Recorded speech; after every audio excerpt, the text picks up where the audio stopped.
आवेश उसे कहते हैं किसी एक अन्य शरीर में किसी भिन्न शरीरों के गुणों का कुछ काल के लिए आवेश हो जाए। प्राय लोक में अगर आवेश आता है तो भूत प्रेत का आता है, भगवान का आवेश तो आता नहीं है। लोक में स्त्री पुरुषों के ऊपर आवेश आता है, भूत प्रेत यक्ष राक्षस देव दानवों के आवेश आते हैं, क्योंकि भगवान का आवेश आने के लिए बहुत विशाल पवित्र हृदय चाहिए। जो जैसी स्थिति का होता है उसके ऊपर वैसा ही आवेश होता है। देवताओं का आवेश सात्विक प्रकृति के लोगों के ऊपर आवेगा, यक्ष राक्षसों का आवेश राजसिक प्रकृति के शरीरों में प्रकट होगा, और जो घोर तामसिक प्रकृति के पुरुष है उनके शरीरों में भूत पिशाचों का आवेश आता है। सभी के शरीरों में आवेश हो ये बात नहीं, कभी किसी बिरले ही शरीर में आवेश हुआ देखा जाता है। वो क्यों होता है, किस प्रकार होता है, इसका कोई निश्चित नियम नहीं। जिस देव दानव अथवा भूत पिशाच ने जिस शरीर को अपने उपयुक्त समझ लिया उसी में प्रवेश करके अपने भावों को व्यक्त करता है, नाम जापक के ऊपर नहीं आएगा। एक बार हम एक आश्रम में खंडहर था जंगल में गंगा के किनारे, तो वहां हमें रोका गया कि यहां मत सोना, यहां भूत रहते हैं। हमारा जिद्दी स्वभाव था, जहां रोक दिया जाता था वहां रुकते नहीं थे, देखते थे क्या होगा। तो एक इतनी छोटी सी टार्च और दुप दुप वाली घड़ी, ये दो चीज जरूर रखते थे। तो टार्च रास्ता देखने के लिए, घड़ी समय देखने के लिए कि कितना हो गया। आराम से जाकर के वहां आसन लगाया और लेट गए खंडहर में। कोई भय नहीं रहता था क्योंकि खूब गंगा जी की कृपा थी।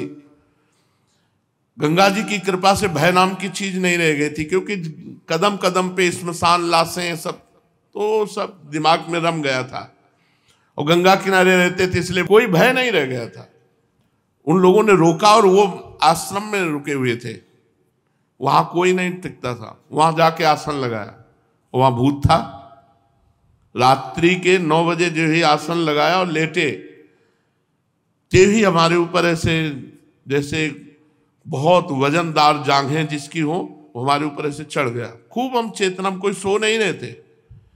ऐसे हाथ किया तो पीछे से जटाएं उस समय भी थी, उस समय तो और घनीभूत जटाएं थी, तो पीछे से हमारी जटा पकड़ ली।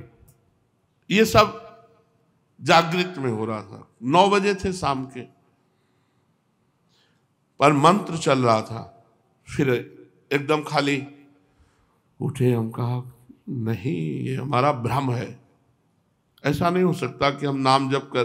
तो पवित्र प्रेत भी होते हैं, जैसे भाई जी से हनुमान प्रसाद पोद्दार जी के सामने प्रकट हुए पारसी, तो कहा कि आप डरना मत। तो उनका मैं डरूंगा क्यों, बोले मैं प्रेत हूं। तो भाई जी को कुछ ऐसा लगा कि प्रेत सामने खड़े थे, तो उनका मैं आपके पास उद्धार कराने के लिए आया हूं। तो भाई जी ने कहा मैं गीता पाठ करके आया। तो बोले हमें गीता कंठस्थ है। वो प्रेत बोला मुझे गीता कंठस्थ है। तो कुछ प्रेत पवित्र प्रेत होते हैं, जिनसे चूक हो गई प्रेत बनते हैं, तो वो अपवित्र प्रेत तो छू नहीं सकते।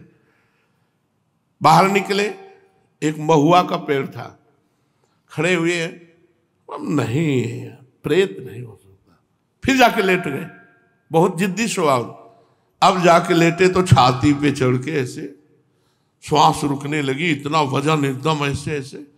उस समय जो भगवान शिव का मंत्र चल रहा था उसकी रफ्तार बढ़ाई, तुरंत फिर अलग। हम कहा अब दोबारा हिम्मत नहीं करेंगे, अपना आसन समेटा और जहां सब लोग लेटे थे वहां गए। तो बोले आ गए। हम कहा वहां प्रेत है, तो बोले बताया तो पहले था आपको। तो हम कहा हमें अनुभव करना था, वहां है वहां है। तो ये जो प्रेत आदि हैं ये कुछ बिगाड़ नहीं सकते यदि भगवान नाम चल रहा है, मंत्र चल रहा है। और भगवत आवेश होता है त्रिगुणातीत हृदय में। प्रेत आदि जैसे अंदर प्रवेश कर जाते हैं तो तमोगुणी रजोगुणी हृदय में, भगवत आवेश होता है त्रिगुणातीत अवस्था में। जिस प्रकार पृथ्वी को दुष्ट क्षत्रियों के अत्याचार से पीड़ित देखकर भगवान परशुराम के शरीर में भगवान का आवेश हुआ और पृथ्वी को दुष्ट क्षत्रियों से हीन करके शीघ्र ही वो आवेश अदृश्य हो गया। फिर परशुराम जी शुद्ध ऋषि बनकर आज तक भी महेंद्र पर्वत पर बैठकर तपस्या कर रहे हैं। इसी प्रकार आवेशावतार किसी विशेष कार्य की सिद्धि के निमित्त होता है, अधिक दिन तक ठहरता नहीं। द्रौपदी के चीर खींचने पर भगवान का चीरावतार भी हुआ था, पर वो थोड़ी देर के लिए द्रौपदी की लाज रखकर वो अदृश्य हो गया।